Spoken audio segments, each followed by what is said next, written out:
we start to guide us through this exciting discussion, it is my big pleasure to hand the floor to our moderator, Dr. Peter Wostner. Dr. Wostner, please, welcome on stage.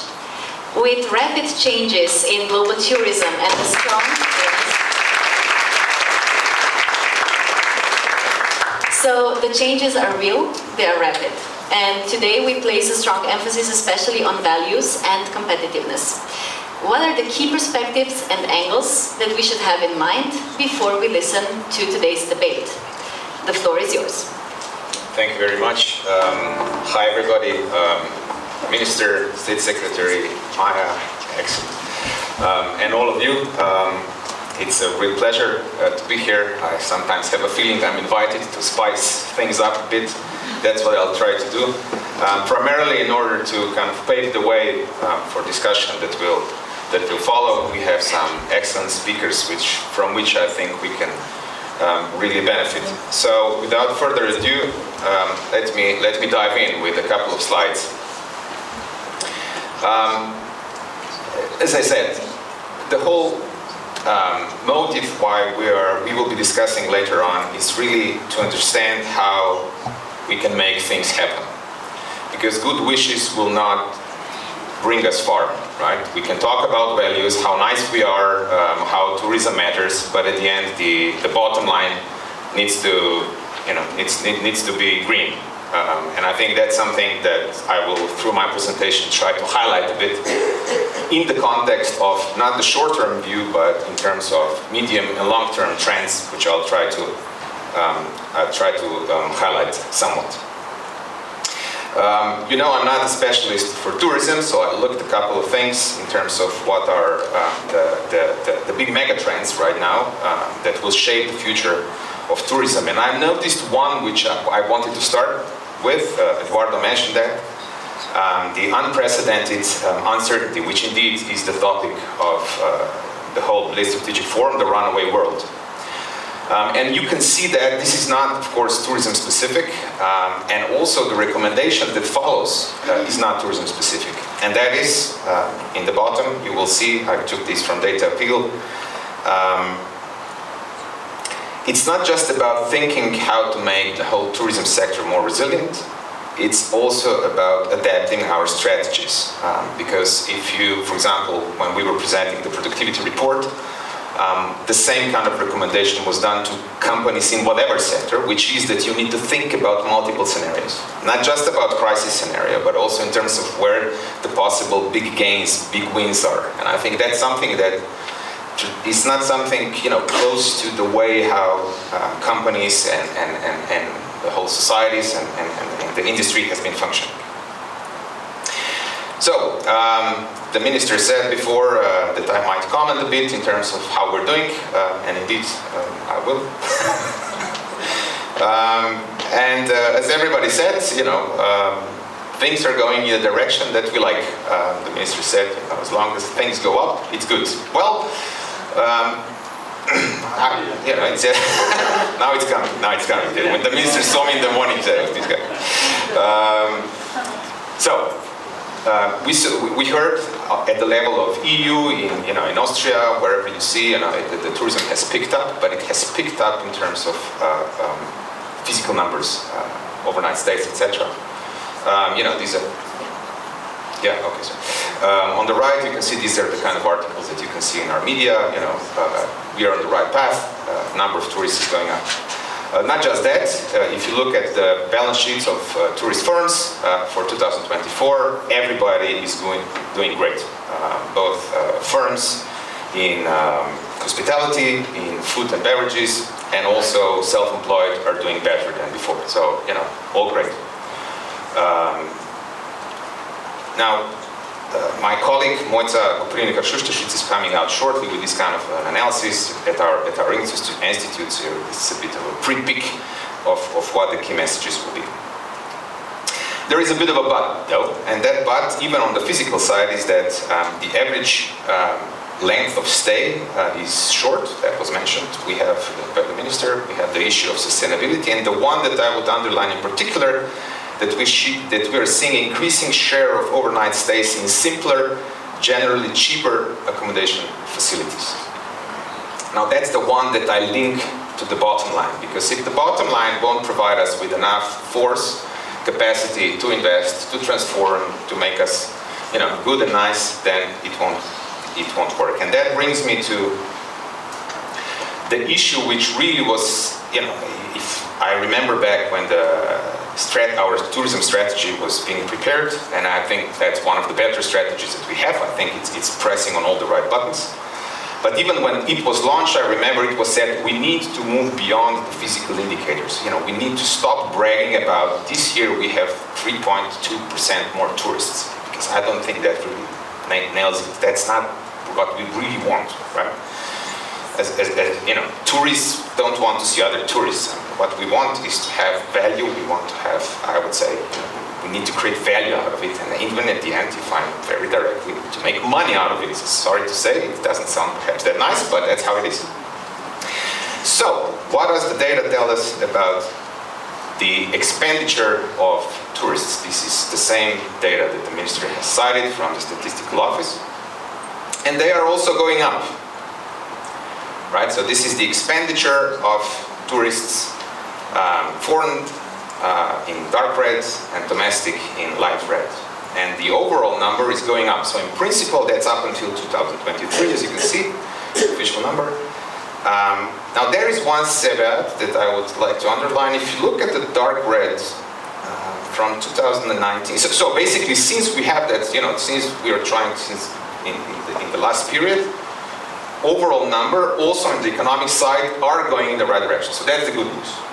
The thing I'm a bit careful about is, if you look at the expenditure, overall expenditure that comes out of, doesn't work,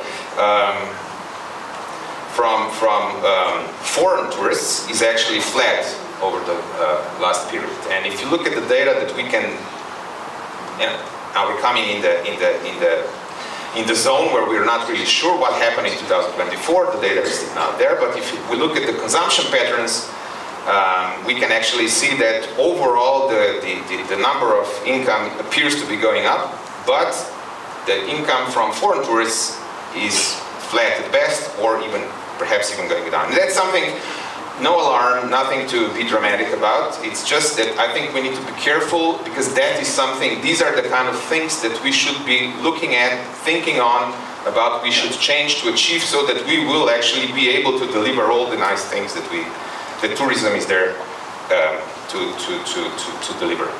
So I think sometimes, I remember going back in my student years, going to the faculty, some of the best professors said, you need to ask the right questions. And I think we need to think very well what do we really want to focus on, what really is the problem. And I will, of course, I'm not one of the panelists, I will be the one asking questions. So I will leave that to a greater extent to the panelists later on. But I would like to highlight some, in particular, longer-term issues that I think we're perhaps not being attentive about enough. The first one being demography. And here I'm showing a picture of, these are Eurostat population projections for all the European countries until 2100. So for the next 75 years. And when we talk about tourism, how great it is, etc., I think, we need to understand that working age population, say for Malta, Sweden, and Luxembourg, will shrink, and it will shrink in some cases dramatically.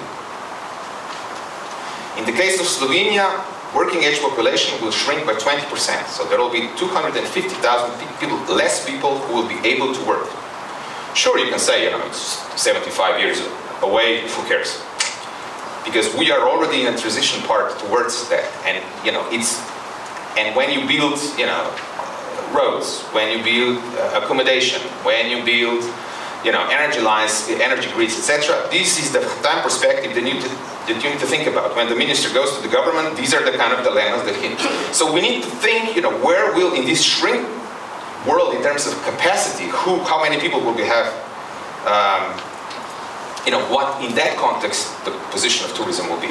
And just to say, if you look, sometimes we look just at the percentages, and I think 20%.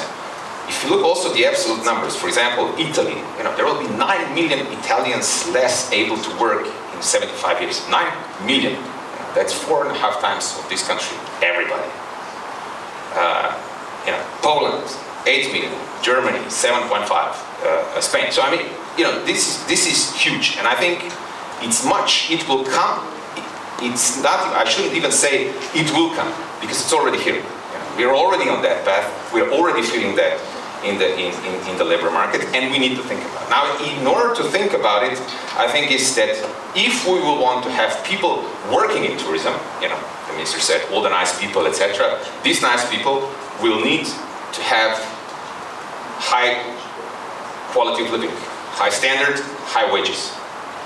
And the only way to pay for high wage is to have highly productive tourism sector. Now, if you look at the figure, this is real value added, so real productivity of the accommodation and food service activities. There are some countries which are gaining ground. In particular, Croatia is doing spectacularly if you look at the last 30 years.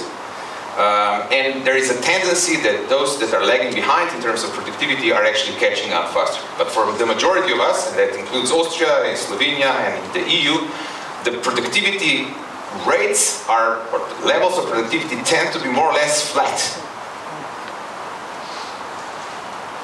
Now, you could say that's not that dramatic, but the problem is that if you have a shrinking workforce, and relative productivity of tourism sector relative to the national productivity is actually falling, is going down, as you can see on the right, it means it will be harder and harder to provide wages that will attract enough people to work in the tourism sector.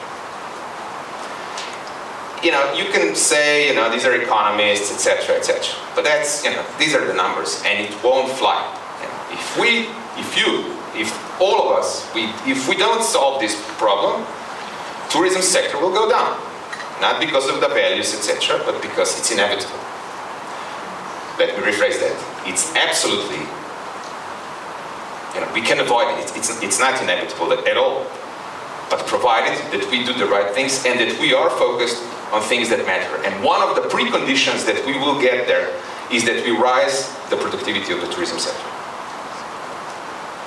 Why? Well, this is the data from Eurostat. The higher the productivity, the higher the wages. And more importantly for this country, if you look at the data, I took just the figures from the balance sheets of firms working in accommodation, and only those that have more than 10 employees, because there is, if you go below 10, there is. And you can see that some of the firms in Slovenia actually have very high productivity. We have firms that are in tourism sector that create value per employee above 100,000 euros. So it can be done, that's my point. We can do it. It's just we need to understand that this is something that we need to collectively work towards. So the obvious question, how do we do that? Now, I will of course leave a lot of that to the panelists, just a couple of things. One, and I'll link myself to Eduardo's comment, I think future-proofing is something that, demography was just one dimension, of course. There are, climate change, etc.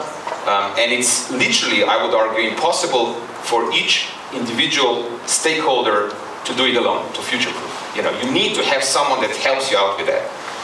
For example, our, ski lifts, etc. Where to put it. And it's something that, you need to have someone, So that's why I will argue, hopefully, I think collaboration has been mentioned a couple of times already. That's something that is a precondition for anything. But going beyond that, this same data appeal about the megatrends is talking about sustainability and the technology, etc. I'll return to that. But I think the key ones that I would underline in this introduction is the personalization and the importance of experiences, because that's what creates value. That's what tourism will be ready to pay for. Of course, the tourist has to be happy, impressed, etc. But he also has to pay, because otherwise that equation before doesn't close. Okay? And it's from this angle that I would encourage the panel and later all of us that when we're hanging out in front at the terrace to think how we can make this extra step. It's not just one or the other. That is something which I think is particular to tourism. If you do one thing and I'm your neighbor and I go in the other direction, it won't work. Because neither will be able to charge the price that you would like. That's why tourism is to a much greater extent a collective action issue. I'll return to that in a minute. But before I do, let us just take a short peek about how we are doing in terms of digitalization. And good news. So on the bottom you have what happened between 2022 and 2024. This is digital intensity of firms with more than 10 employees in accommodation and food services, which have high or very high digital intensity index. This is 12 different indicators collected by Eurostat. And Slovenia has done a remarkable progress since 2022 to 2024. One of the second biggest leap forward, so we're now among the leading group.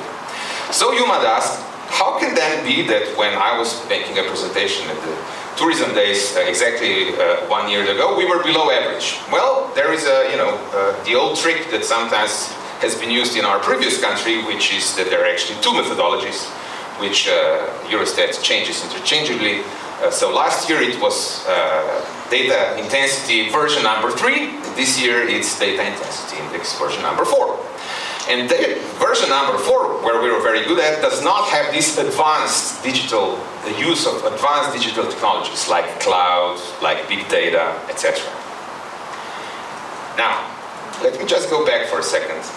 Now think personalization. Think experiences.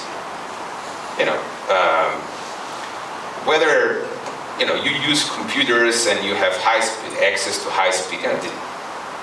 If you want to personalize, it's the big data that matters. It's these are the kind of stuff that not from today till tomorrow because it's hard, etc. But it's probably in this direction that we can start thinking big, right? In terms of 5-10 years, that we really kind of target the right tourists and we kind of really make kind of personalized packages, customization. It's something that we have talked about 10 years ago, big plans, how will we do that? Well, where do we stand on that? So that's version number 3, the one I'm not showing. We continue to be where we were. I mean, that's something that in this sector are not doing. And that's something that I would argue you need to change, or rather we need to change collectively, because again, as I said last year, this is hard to do. But digitalization is not about computers. Digitalization is about understanding what we're selling, who we're selling it to, what data do we use in order to be able to better target, and then adjust and monitor what's going on, and continually being on top of the things that will be going on, because things will happen. As I started, some new war will come out, new who knows. Climate crisis of some sort, and we'll need to adjust. The more data we'll have, the better we'll be able to adjust. Now, my final slides, there is one more. Eduardo, again, I liked your presentation, so I'm setting off. It's the word transformation that I really like. I use it in innovation, I use it in tourism, because I think that's what it's about. We need to transform. It's not just about growing and of course, from company perspective, that's how it is, but from systems perspective, we need to transform the way, that's what I would argue, how we function. And the problem with tourism, as I said, is that there are so many stakeholders. So that's why it is really hard to it's hard everywhere, let's be clear. It's very hard to transform. But I would argue it's particularly hard to transform within tourism sector because of the big numbers of stakeholders. Although I have to say that understanding of the need to collaborate is very high. So in a way, I'm not so sure that it actually, and we have good basis. People intuitively feel that that these things matter. So I don't want to push the argument too far. So if you look at the OECD's recommendations in terms of in tourism trends and policies from 2024, recommendation number 1: promote coordinated action. Promote coordinated action.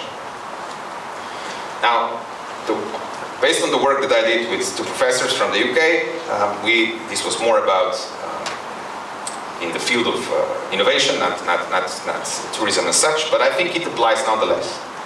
If you want to really be successful in all the points that I mentioned until now and really be coordinated, I think the key words, as far as Slovenia at least is concerned, are direction. We need to decide in which direction for each of the destinations we're going. We need someone to orchestrate. We need someone to lead. Because it doesn't happen on its own. Sometimes I get a question, so what can a small firm do? Well, it's hard for one individual sport forum to change anything. It can connect with others, sure.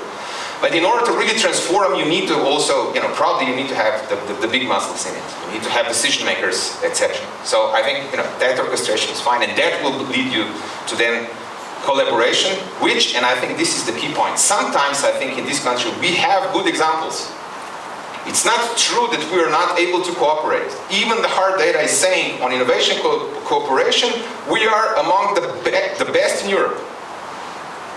So it's not true that we're not able to cooperate. It is true, though, that we are changing directions very often.